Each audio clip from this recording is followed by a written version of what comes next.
Hello students, class 5th science chapter 1 how to plants grow day 2. This is your action time. Soak some black gram seed in water, leave them overnight, then keep them tied in a cotton clothes. Leave them for a day. What do you see? जब हम कुछ ऐसे चने के दानों को लेते हैं और उसे पूरी रात भिगोएंगे, उसके बाद उसे हम एक कॉटन के कपड़े में लपेट कर रख देंगे कुछ दिन के लिए। फिर हम देखेंगे कि उसमें क्या होता है। यदि हम ऐसा करते हैं तो क्या होता है। यहाँ पर देखिए, ये चने का दाना है। ये क्या है? इसकी बाहरी सीड कोट है और इसके बीच में एक छोटा सा होल रहता है। इसमें से हमारा बेबी प्लांट ग्रो होता है। हम यहाँ देखेंगे कि बेबी प्लांट कैसे ग्रो होता है। Growing plants from seed. In plants flower change into a fruit. Seeds are contain inside a fruit. जो प्लांट्स रहते हैं उसमें सबसे पहले क्या लगते हैं? फ्लावर्स लगते हैं और वो फ्लावर्स फ्रूट में चेंज होते हैं और उन फ्रूट्स के अंदर क्या होते हैं? सीड्स होती हैं। और baby plant is contain safely inside a seed. और उस सीड के अंदर बेबी प्लांट सेफ रहता है। The hard outer covering of a seed is called seed coat that protects the baby plant. There are two thick structure called cotyledons inside the seed pod. जो हमारा seed रहता है उसे, उसकी जो outer core रहती है उसे हम क्या बोलते हैं? Seed code. और इसके अंदर बेबी प्लांट बिल्कुल सेफ रहता है। जो उसे बेबी प्लांट को प्रोटेक्ट करता है उसे हम सीड कोड कहते हैं। इसके टू स्ट्रक्चर होते हैं जिसे हम कोटिलोडन्स कहते हैं, जो सीड कोड के अंदर रहता है। The food for baby plant is stored inside these cotyledons. The baby plants begin to grow when water enter the seed pod through a tiny hole. जैसे ही उस सीड्स में हम क्या डालेंगे? पानी डालते हैं तो उस सीड कॉट्स में से जो एक छोटा सा होल रहता है उसमें से बेबी प्लांट ग्रो करता है। Number of seed various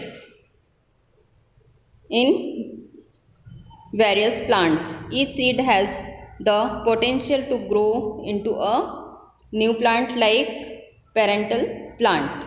Only some seeds get a chance to grow into a plant.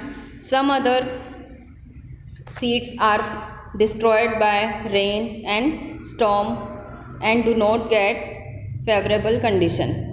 Example, air and warmth to grow or are eaten by the animals. जो हमारी seeds रहती है उसमें से कुछ ही plants grow करते हैं। क्यों ऐसा क्यों होता है? क्योंकि जो पेरेंटल प्लांट्स होते हैं, जो मतलब जो उसी के जिस सीड में से प्लांट्स ग्रो करता है उसे हम पेरेंटल प्लांट्स कहते हैं।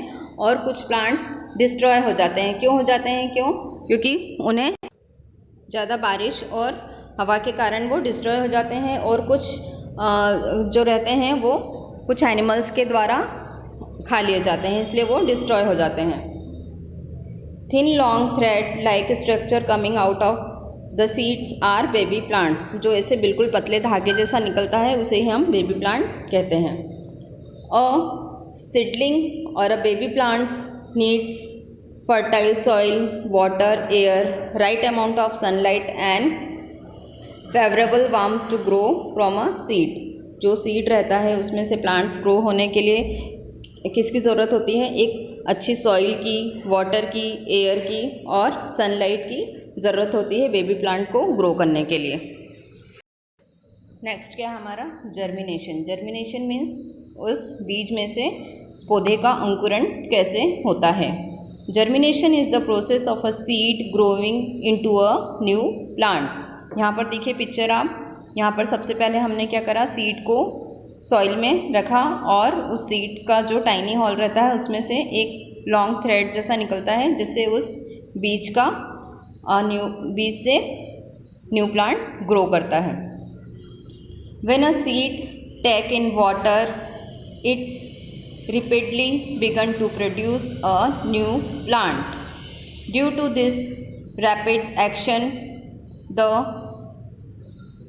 inner layer of the seed began to swell and it split the outer covering and seed coat. जब हम इस बीज को मिट्टी के अंदर डालते हैं और उसमें पानी डालते हैं तो उस टाइनी होल से एक बीज का अंकुरण होता है जिसमें से पौधा निकलता है और वो फूटता है और उसमें से एक पौधा बेबी प्लांट ग्रो करता है। At the initial stage the seed uses food reserves from the cotyledons to grow. In the beginning, baby plant also uses this food reserve to grow.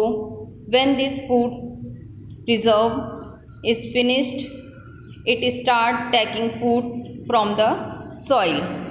It also takes the needed amount of oxygen through pores in the soil. जब हम मिट्टी में इस बीज को डालते हैं तो इसका जो आउटर कोर रहता है, इसकी जो कॉटिलोडेंस रहते हैं उसमें से प्लांट ग्रो करता है और उसे भी भोजन की ज़रूरत होती है। तो वो कहाँ से लेता है भोजन? उस मिट्टी से और पानी से उस भोजन को लेता है जिससे वो बड़ा होता है और वो बीज फूटता है।